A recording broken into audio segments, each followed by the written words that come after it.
Good afternoon, traders. This update is for September the 14th, 2010. Today we finished up almost flat on the S&P, about 17 points down on the Dow, and we finished up 4 points on the NASDAQ, a little under 0.25%. Euro US dollar finished up almost 1.25%. Today's headlines: advanced retail sales for August show positive surprise. I pointed that out on my Twitter account last night. I told you guys that Best Buy reported, and plus we had retail sales this morning that really could spark up all these retail stocks. I'll post a link to my Twitter account so you guys could see what I've been posting on there. I'm going to get active with that again. So I gave you guys JCPenney and a few other stocks that really ran up today in Gap. Gold prices set new record high and silver prices set new two-year high. This isn't good, guys. Even though I know a lot of people making money in this gold trade, I have some in my macro account, but our currencies are being devalued. Whenever you see gold going up, that's because people are pessimistic about the entire economy. Paper currencies are losing value. When you print out trillions and trillions and trillions of dollars, the currency devalues, and then that's when you start the inflation and deflationary modes. And the economy's really looking gloomy. Not now, but in the next few months, I think that we're going to have a major decline. Economic data for tomorrow. 8:30 a.m. we have New York Fed Empire Manufacturing Survey. We have export prices, ex-ag. We have import prices, ex-oil. At 9:15 we have industrial production, capacity utilization. And at 10:30 we have crude inventories. That's great. We're going to have a lot of volume in the market tomorrow as well, especially in pre-market. We're going to have a really heavy volume open. Today, even though we finished up flat on the S&P, there were so many good plays, and I'm probably going to do another video later on to show you guys some plays so you'll have them in your playbook for tomorrow. But there was so much money to be made on the table today. I'm looking at a 1 minute chart right here on the Dow Jones Industrial Average, and I just want to show you guys my mentality when I'm trading. This yellow line you see right here, I'll draw it bigger. This is the open of the day. This line is probably the most important line out of anything on the screen that you see right now. This is the declining trend line that I have off a longer term chart, and this is your pivot points along with these two. These are very important as well. Right after we jump out of the gate right here, this is 9:30, we open up, we start declining, we have a sell-off. They catch support at our support, which was at 10,510. Then we have more support up here at 10,515, which we held right as you can see here. So they ran it down, they came down, they tried to buy on support, some more sellers were in it, they brought it down a little more, then they pop it back up, they held our support, which was right here at 10,510, then they pop it back up here, they held this support right here, 10,515, then they run it up to the open. That is resistance. So that means the bears try to take control until the bulls came down right here and they started buying it up. Right when we get back above this open, guys, at 10,544, you know it's time to get long.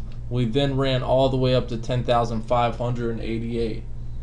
And I actually caught this short, not on the Dow Jones, but on the SPYs. I shorted some puts as a day trade today, and I'll show you why when I get to the S&Ps.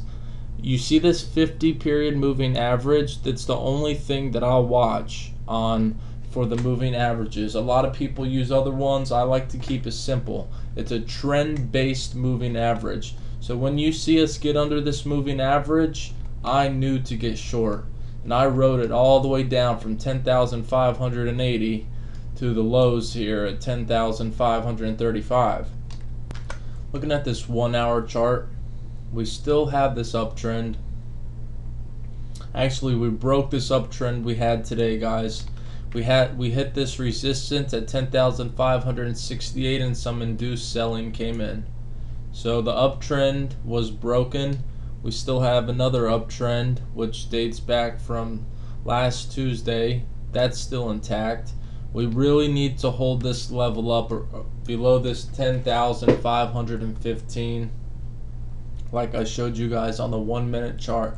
Mark them price levels. If we drop past this level, look for this 50 period moving average to come into play and look for some major support to be down here at 10,423. I saw some stocks put in a topping tail today and I was actually very bearish. I'll show you them stocks in my stock update later on, but now I'm just looking at the futures and indexes. Looking at the S&P 500 here today.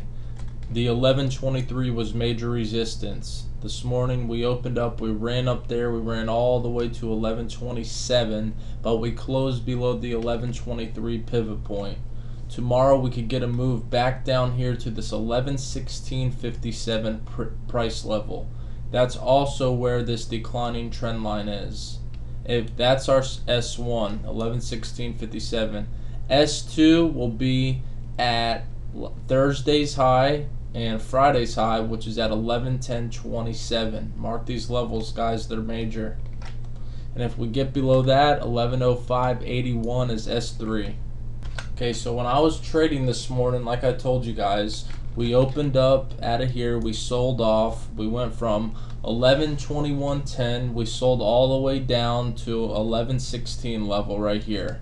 1116.57 was our support, so I actually got long right here. And my mentality was I bought 10 SPY contracts. I believe they were 250 or something when I bought them. And I bought 10 contracts right down here. My stop, worst case scenario, was under the low of the day. So I bought 10 contracts right here. My thought process was I was going to sell 5 of the contracts if we ran up to the open and we pulled back a little bit. However, we didn't pull back from the open. I thought it made a hit right there and then pulled back, maybe tested the 50 or headed back down. I wasn't sure. So I got long here. I sold half right here.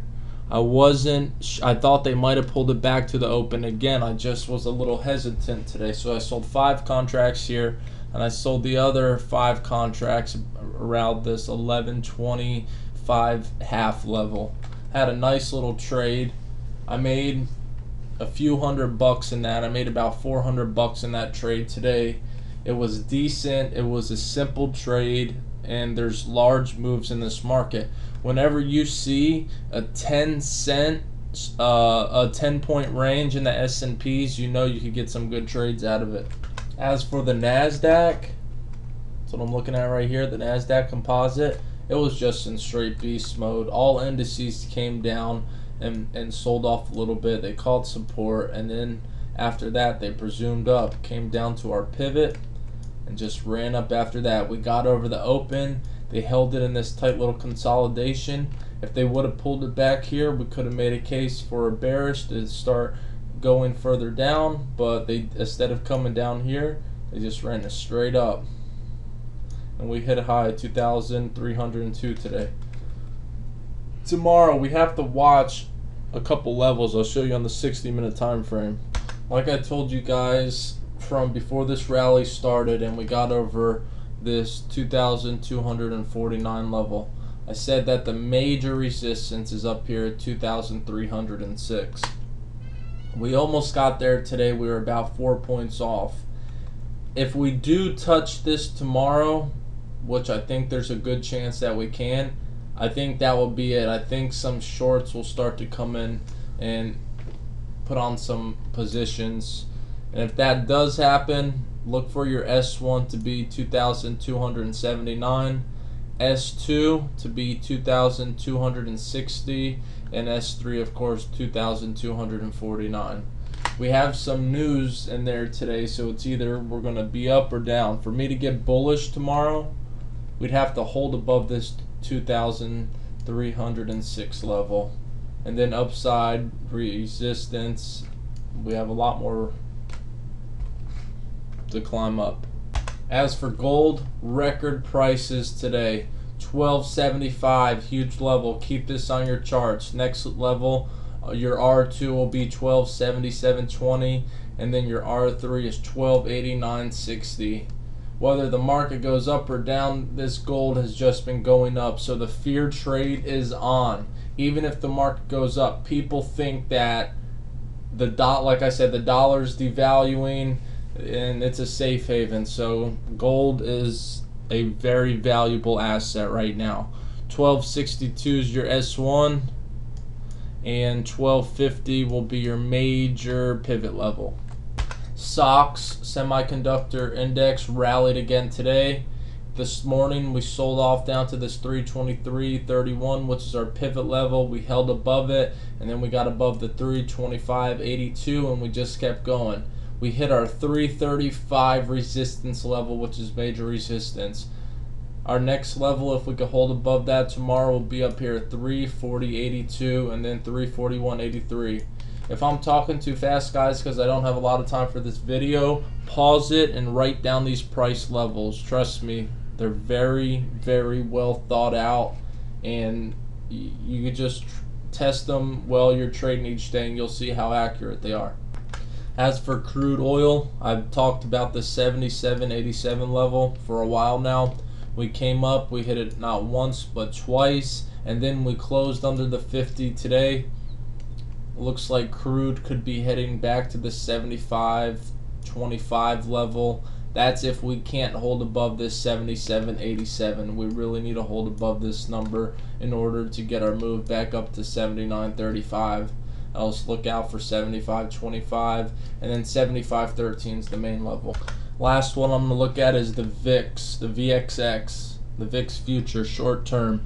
I told you guys that we could be looking for a little bounce off this bottom yesterday. We came down 17.38, put in a low. We need to hold above this tomorrow. Possibly there could be a little bit of selling tomorrow if them numbers are bad, and then shorts will probably start adding their positions up here. 1789 would be the level that you need to look out for. Excuse me, guys, correct me on that. 1752 is the major pivot level you need to watch out for. Then you have 1766. If we could break above this tomorrow and hold above this 1766, let's look for some higher highs. Get above this high right here from Tuesday, then head back up to this 1810. If we could get over 1810, pull back, just keep looking, like I said, to break out of higher highs. Check my previous videos. You guys will see that I've been talking about this VIX. Looks like, you know, we just had so many up days. Looks like we'll have possibly have a down day tomorrow. Good luck trading. Subscribe to my videos. Have a great night, guys.